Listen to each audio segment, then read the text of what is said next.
Overcoming insecurities. Welcome to the MorrowMarriage podcast, where we are real, raw, uncensored, and anointed. Anointed, prayer 5. Okay. So when you dated your husband in the beginning, did you ever answer the door with your hair all crazy? Hey, it's the MorrowMarriage podcast. Today, I have a good one for you. You react, so you repeat your cycle. I'm Cass. And I'm Kathryn. Today, we want to talk about the nice guys, covert contracts, and why it's killing your marriage. How to help someone who's sitting in their pain. And we can talk about people in general. And today, I want to talk about money and how it's not the problem. Because, guys, you can't solve problems if people are presenting fake shit. We're MorrowMarriage. Let's flip divorce statistics with the new marriage.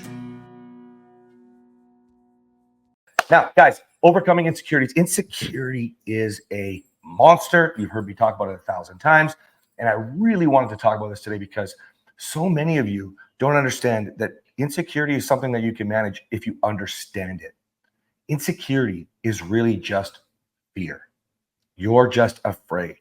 Okay. So let's say, for example, I'll use the example. I love this one. Okay. Why is she wearing that underwear? Okay. What are you afraid of? You're not, maybe you're a little afraid of the fact that she might be wearing that underwear to go out and sleep with somebody. Okay. But truly what you're afraid of is much deeper.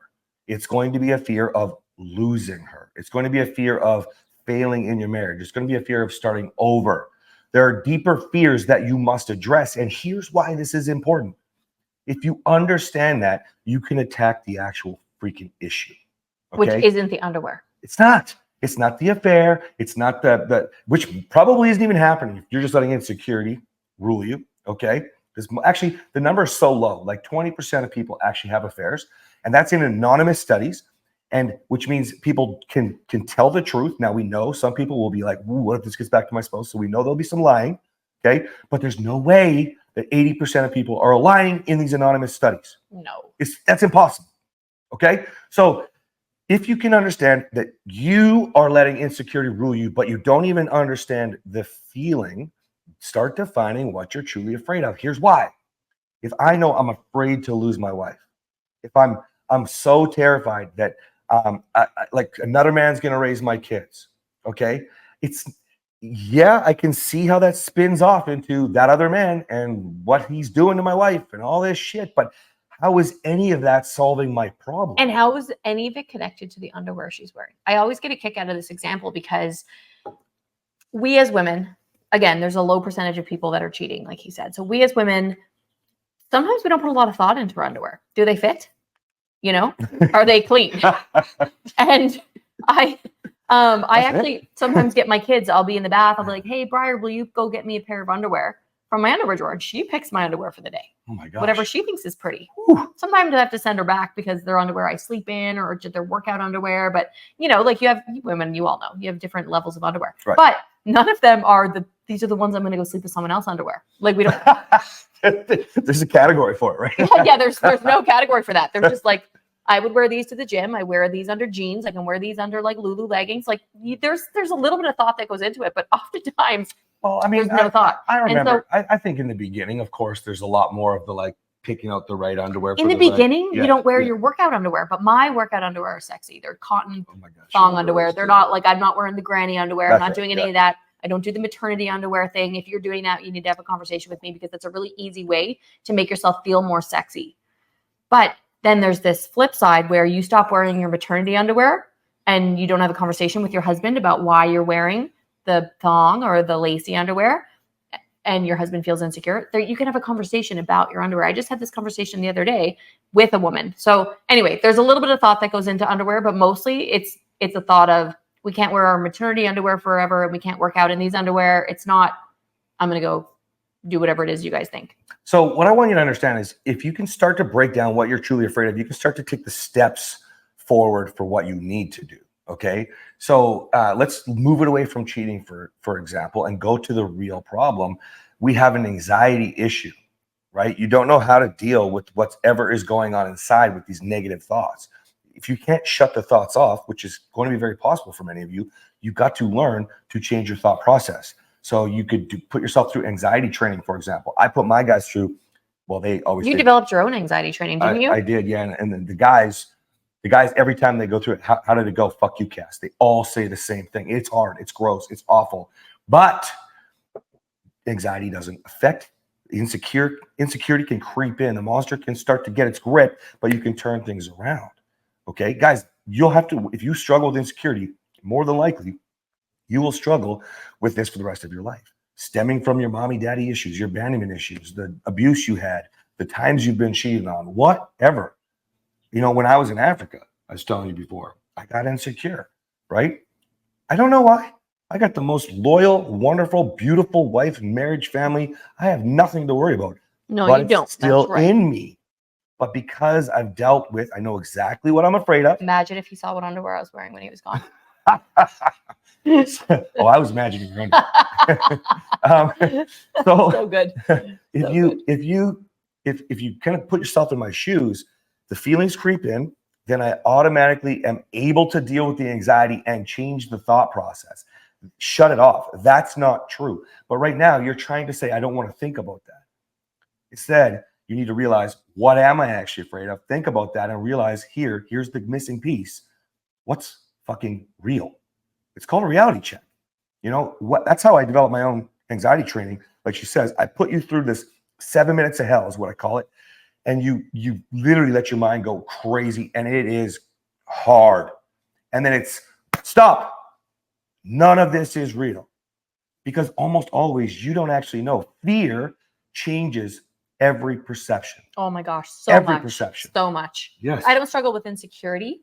I have very little. Like we had that one time on your birthday last year when I felt a little insecure. It's like the only time I ever remember it. That's the only time I ever remember it. I had insecurities in other relationships because it was actually happening. I was being cheated on. But I don't struggle with insecurity, but I struggle with fear. Mm-hmm. And anxiety, I feel like anxiety comes from insecurity and anxiety comes from fear. But if what you are anxious about, what you're fearful of, what you're feeling insecure about isn't happening, it's really important to stop it. Stop the thought process and say, this isn't happening. Can I give an example that's not related to relationships? Yes, please. So the other day, have we announced that we're moving? I think we did. We haven't. Okay, so we're moving to Texas.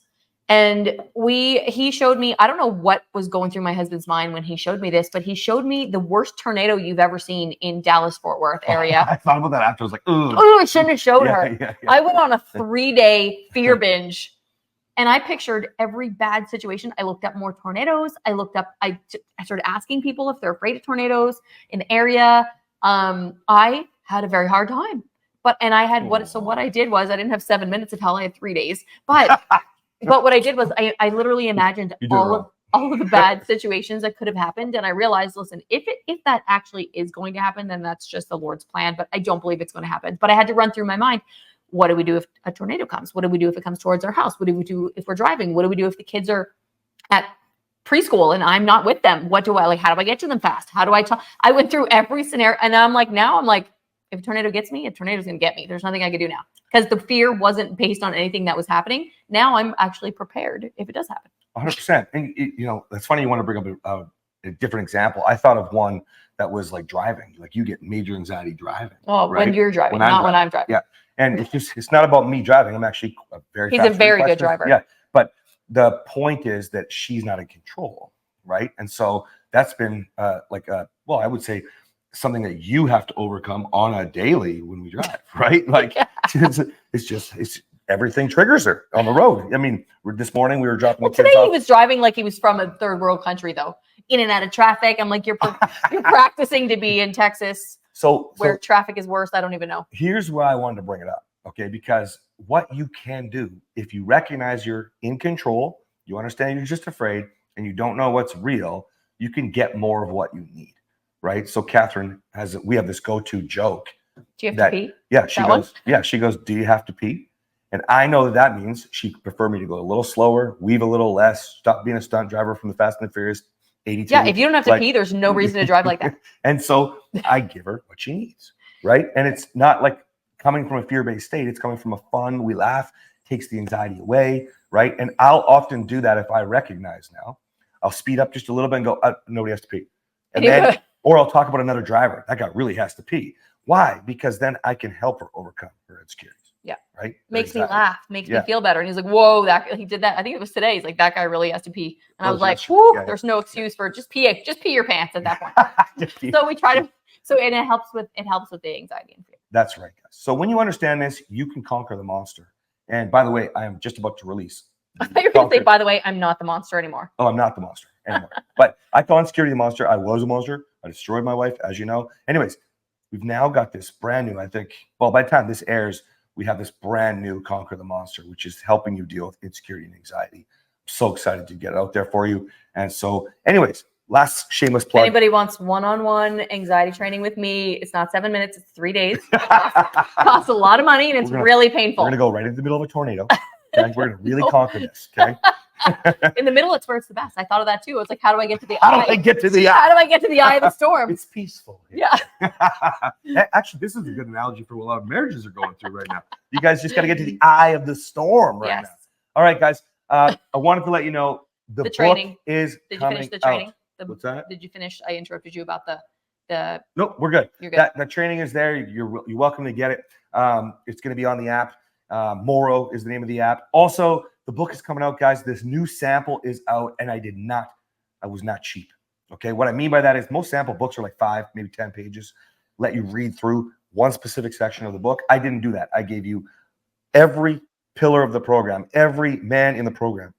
Excuse me, and I showed you everything that we're going to talk about in the book when it comes out.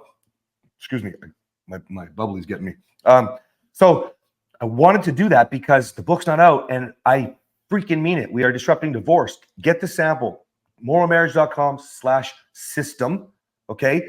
And then go on my app, do the free stuff, and then keep listening to these podcasts, guys, and go start to make some changes in your marriage. Okay? And if you're a woman, find me on Instagram, Kathryn Morrow online. All the stuff that he offers, that he talks about, it's all for men. Reach out to me if you're a woman. Awesome. Love, guys. See ya.